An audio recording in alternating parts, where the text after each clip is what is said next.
Yung usapan na tanggal stress, bakit ganito? Bakit naman ganito, Your Honor? Ngayon ay papunta na kami sa farm plate. Bali, biyahe namin dito is 10 to 15 minutes mula sa Daraga Church hanggang sa farm plate. Bali, tricycle lang sinakyan namin. Medyo may pagkalabak-labak at medyo patarik ang daan. So, kailangan namin mag-adjust ng kasama. So, yan, umadjust na kami sa unahan na ako para lang makausad si Kuya. So, yan, at last, nandito na kami. Bungad pa lang, makikita na yung sign. Kaya madali lang siyang mahanap. So, tara. So, ayan. Bali, may nag-taping na pala dito. Yung naganap sa I Love Lizzy, sina Barbie Imperial. So, bali di ko alam yung movie. So, mga nakapanood, makikita nyo dito yung mga view mamaya. So, lahat nga excited dahil first time namin lahat makapunta dito. So, yan, kanya-kanya kuha ng mga cellphone. So, sure na mapupuna ang storage nito mamaya. So, bali, pakapasok nyo, ayan, yan ang bungad. Bali, may entrance lang. Bale, sa adult is 85 and 65 naman sa pag-children. So, bale, malilibot nyo na yung buong farm. So, dito sa bridge mo, pipili mo na yung Christmas, guys. So, tara. So, yan. So, bale, pagbungad mo pa lang. So, una bungan mo pa lang, mapapasalpi ka na talaga dito. So, bale, tatambal tayo yung mga pine tree. Napakaganda nga ng tanawin dito. So, kaya, unang buwan pa lang mapapaselfie ka na talaga. Ang aesthetic. So, bala yan, nauna na ako. Kasi, very excited na ako makita yung pinaka-looban ng farm. Yung puro pine tree, tsaka puno ng mangga, at mga nyug. Makikita ko pa lang. Napaka-refreshing ng lugar, guys. Talagang nakaka-stress free. So, medyo nagulat niyo kasi nakita ko kasi may mga grave.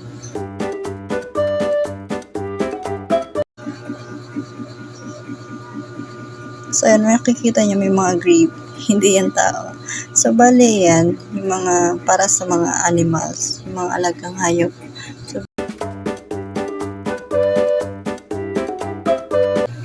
So, bali dito, pwede mo ilibing yung mga alagang hayop.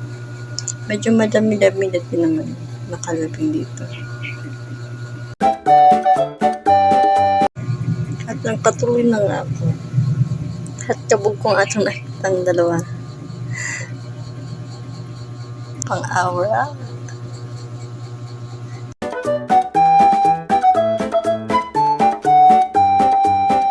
So, yan, bali may mga alaga din yung mga kalapati.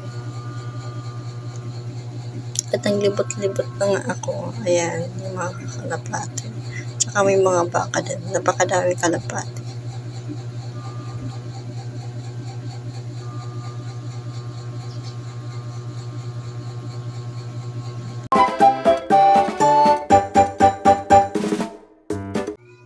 Kabog ang ate girl.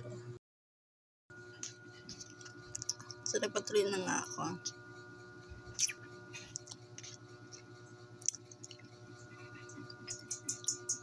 Matatanaw din pala dito yung Mount Mayon. Pero dahil natatakpan niya ng makapal ng ulap kasi medyo makulimlim sa bandang ibang area is ayan, di masyado makita. Medyo madami-dami din ang tao ngayon dito. Yung iba nagpa-practice, yung iba talagang gala. Tapos yung iba parang nagatan ng mass or kung ano dun sa chapel. So yan. At bigla kong nahagilap tong love tunnel. Ayan. Ang sabi naman ni ate, nakausap ko, pag pumasok daw dyan sa love tunnel, tapos magkakajowa. Paano pagking may jowa na? Di pagbalik ko, magiging dalawa ng jowa ko. Charis. Ayan, try nga natin pumasok. So ayan, subukan kong bumaba. Pasukin ko hanggang sa dulo. Madami niyang nakakabit ng mga puso-puso sa paligid. Magpababa at taas. So, makikita niyo napakadaming puso. Sana all mapuso. So, yan. At dahil para bongga, pabalik ako. Baka pagbalik ko ng Katanduan, maging 3 na. Huwag ka, baka wala ka ng balikan. Medyo mahaba nga lang yung tunnel. At tinapos ko nga at bumalik pa ako. Kung talaga ba naman magkakajowa pa ulit ako dito. Charis. Medyo nakakapagod lang. Medyo mahaba yung tunnel. Tunnel of love. So yan, makikita mo nga paglabas mo ng tunnel is yung sobrang lawak na ng paligid.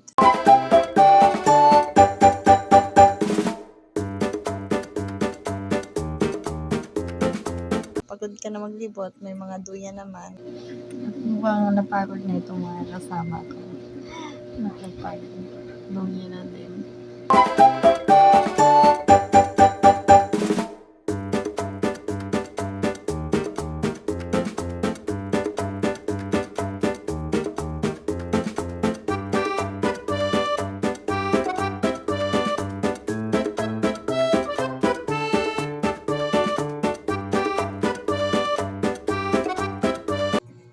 Ito yung area na pwede kang kumain at pupahinga. Parang function hall nila. So, baba muna ako. Ito yung mga kung saan pwede kang bumili ng mga pang snacks. May dinner din sila. Breakfast, lunch, or dinner. So, ito parang main function hall nila. Ayan.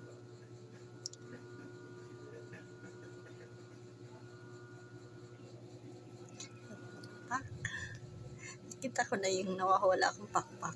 Dito ko lang pala. Sorry. Parang gusto ko nang dalhin doon para maging service ko na lang. So, bali nilog din ako makapasok. Parating na yung loob. Kasi naka-reserve na siya. Pero parang bar area. Inuman. Ang style nga. Ito yung mga paitan nila. Medyo mataas na din.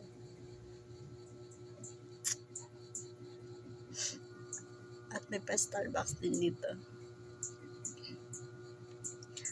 At subog ko nga itong nakita. Your Honor, hindi ko na po maalala kung ano po pinag-exam ko. Charis.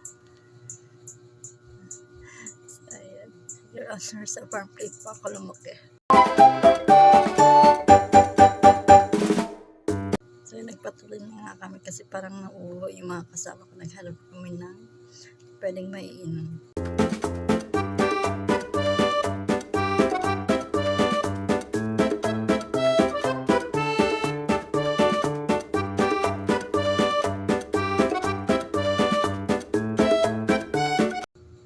Naglibot pa nga ako, napunpad ako dito sa dulo. Yung kasama ko, nag-ibang landas na. Ito yung pinaka-hulihan or dulo ng farm. Dahil napagod na sila, namahinga na. Kaya ako napaalam muna kasi gusto ko talagang malibot yung buong farm. Medyo pagod na din ako pero nakaboost yung energy ko. Gusto ko talaga malibot. Medyo hapon na nga ito. So, kailangan ko taasan yung brightness. Kasi para makita ako. Napakaganda namin dito. So, nakaka-relax. Ayan yung windmill.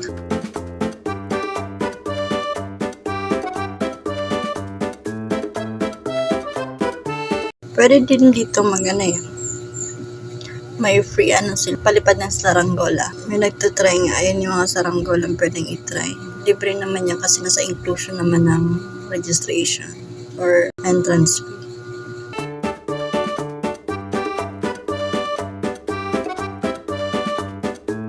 Ito yung mga tanglad, napakadami pang gusto ko umuwi. Charis.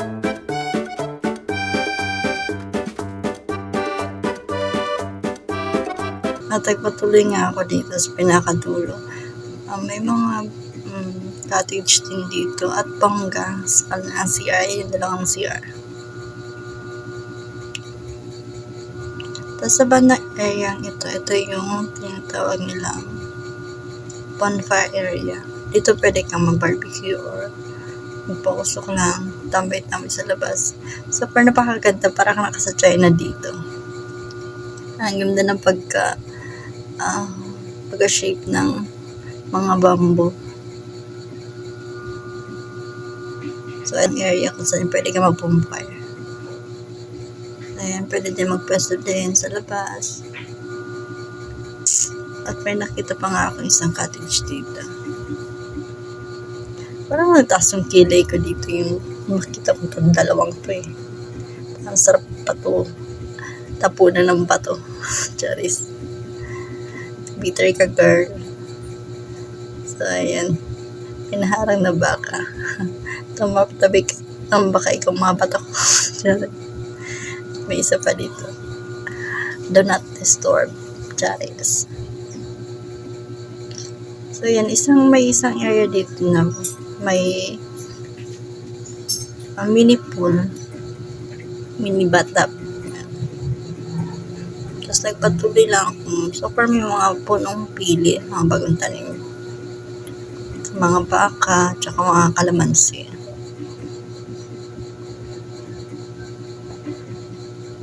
So far yung farm, di pa magganon ka fully develop yung paligid. Pero okay na din naman. Kasi yung iba tinataniman pa eh. Tsaka yung naayos pa yung ibang gilid. Napakaganda dito kasi walang pollution.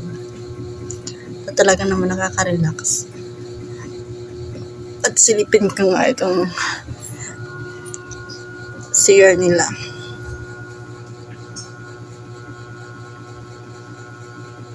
At pak na-miss ako, pangsyala. Pangsyala ng kanilang shower. Mukha lang siyang native na CR, pero pag pang hotel. My God, pang 5-star hotel ang CR.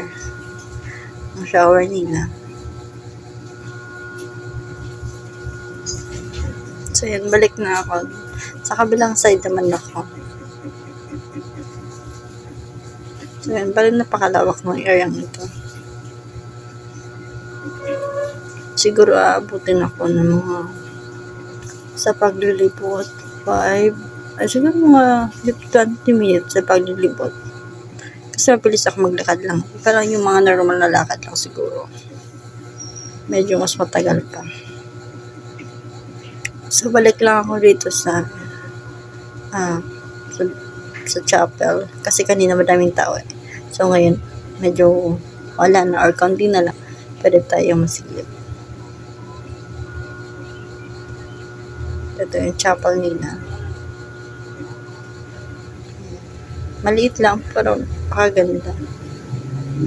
Yung klaseng design nila is parang nung unang panahon pa. Pang ibang lugar nga eh. So, ito yung pangsyala. Yung dumuyang ka lang, pero nagkapakpakan na. Muntik pa ako makaapak ng tae. Kaya napakadami ng kalapat. Sobrang dami. Parang gusto ko. Pwede ba kumuha nito? Charis. Pang ulam. Charis lang. So, bali, ito may playground area din. At may pang aesthetic na na duyan. Maganda dito pag gabi. Kasi may lightning siya. Ayan, yung lightning. Maganda dito pag gabi.